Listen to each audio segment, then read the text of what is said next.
بسم اللہ الرحمن الرحیم نحمدہ و نصلی علی رسولہ الکریم۔ صحیح البخاری کتاب الحیض باب 7 تقضی حائض المناسک کلہا الا الطواف بالبیت، یعنی حائضہ حج کی تمام عبادتیں ادا کر سکتی ہے سوائے بیت اللہ کے طواف کے۔ حضرت امام بخاری رحمہ اللہ نے اس باب کے شروع میں لکھا ہے، اور ابراہیم نے کہا کوئی حرج نہیں کہ وہ کوئی آیت پڑھے، اور حضرت ابن عباس رضی اللہ عنہما نے جنبی کے لیے قرآن مجید پڑھنے میں کوئی حرج نہیں سمجھا، اور نبی صلی اللہ علیہ وسلم اپنی تمام حالتوں میں اللہ تعالیٰ کا ذکر کیا کرتے تھے۔ اور حضرت ام عطیہ رضی اللہ عنہا کہتی تھیں کہ ہمیں حکم دیا جاتا تھا کہ حائضہ عورتیں بھی باہر نکلیں اور لوگوں کی تکبیر کے ساتھ تکبیر کہیں اور دعا مانگیں۔ اور حضرت ابن عباس نے کہا کہ مجھے ابو سفیان نے بتلایا کہ ہرقل نے نبی صلی اللہ علیہ وسلم کا خط منگوایا اور اسے پڑھا، تو اس میں یہ تھا: رحمان رحیم اللہ کے نام سے، اے اہل کتاب، اس بات کی طرف آؤ جو ہمارے اور تمہارے درمیان مشترک ہے، وہ یہ کہ ہم اللہ ہی کی عبادت کریں اور کسی چیز کو بھی اس کا شریک نہ ٹھہرائیں، یہ کہ ہم فرما بردار رہیں۔ اور عطا نے حضرت جابر رضی اللہ عنہ سے نقل کیا کہ حضرت عائشہ رضی اللہ عنہا کو حیض آیا اور انہوں نے حج کی تمام عبادتیں ادا کیں سوائے بیت اللہ کے طواف کے، اور نماز نہیں پڑھتی تھیں۔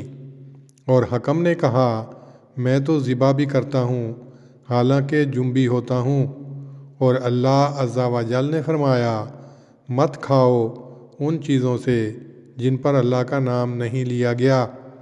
حدیث نمبر 305۔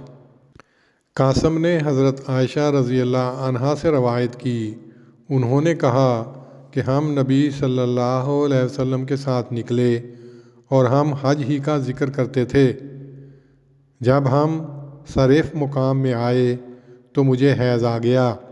نبی صلی اللہ علیہ وسلم میرے پاس آئے اور میں رو رہی تھی۔ آپ نے فرمایا تمہیں کیا بات رلا رہی ہے؟ میں نے کہا بخدا میری تو یہ آرزو ہے کہ اس سال حج کو نہ آتی۔ فرمایا شاید تمہیں حیض آ گیا ہے؟ میں نے کہا ہاں۔ فرمایا یہ تو ایک ایسی بات ہے جو اللہ تعالیٰ نے آدم کی بیٹیوں کے لیے مقدر کر دی ہے، اس لیے جو کام حاجی کرتا ہے وہ تم کرو سوائے اس کے کہ بیت اللہ کا طواف نہ کرنا تا وقتے کہ خون بند ہو جائے۔ تشریح: امام بخاری رحمۃ اللہ علیہ نے 7ویں باب میں جنبی اور حائضہ کے متعلق چند مسائل یکجا درج کر کے فقہا کے اس نقطۂ نظر کی طرف اشارہ کیا ہے جس کی روح سے یہ دونوں حالتیں باعتبار شرعی احکام کے تقریباً ایک ہی حیثیت رکھتی ہیں، یعنی دونوں میں نماز کا پڑھنا جائز نہیں، ایسا ہی روزہ رکھنے اور ذکر کرنے اور قرآن مجید پڑھنے اور مسجد میں داخل ہونے وغیرہ کے جواز یا عدم جواز کے متعلق جو فتوے دیے گئے ہیں ان کا تعلق کم و بیش جنابت و حیض دونوں حالتوں میں تقریباً یکساں ہے، اس لیے ان کو ایک ہی باب میں قصداً اکٹھا کر دیا گیا ہے۔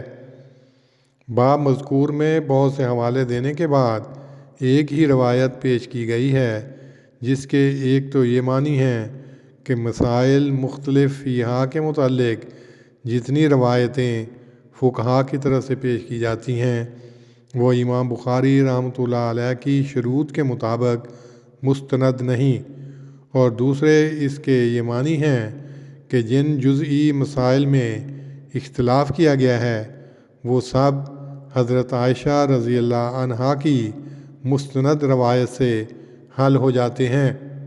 حج کی عبادت میں طواف بیت اللہ، لبیک، تحلیل و تکبیر اور ذکر الہی اور دعائیں شامل ہوتی ہیں۔ فافعلی ما یفعل الحاج غیر اللہ تطوفی فی البیت حتی تطہری کے ارشاد نبوی میں صرف طواف بیت اللہ کا استثناء کیا گیا ہے، جس سے ثابت ہوتا ہے کہ حائضہ ذکر الہی اور دعائیں کر سکتی ہے۔ یہ اصل حکم ہے حائضہ کے متعلق۔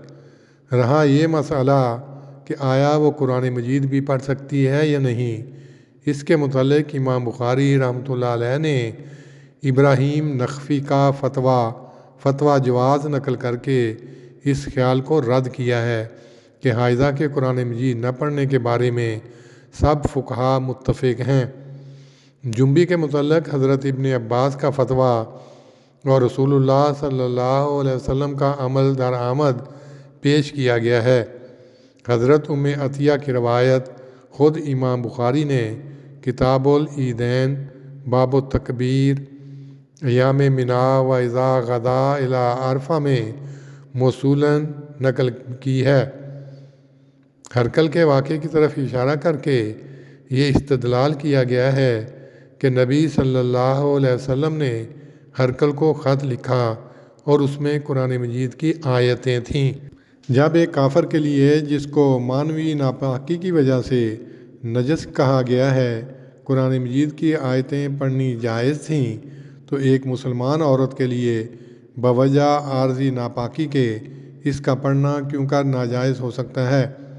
مگر یہ استدلال علماء جمہور نے قبول نہیں کیا، بوجہ اس کے کہ اس خط میں اور باتیں بھی تھیں اور وہ ایسی کتاب کی طرح ہے جس میں قرآن مجید کی آیتیں بھی ہوں، مگر اس کو قرآن مجید نہیں کہہ سکتے۔ جمہور کی اس دلیل کو توڑنے کے لیے امام بخاری نے حضرت جابر رضی اللہ عنہ کی روایت کا حوالہ دیا ہے جو کتاب الاحکام میں مذکور ہے۔ اس میں ولا تصلی کہہ کر باقی تمام قسم کے ذکر الہی کی اجازت دی ہے، جس میں تلاوت قرآن مجید بھی شامل ہے۔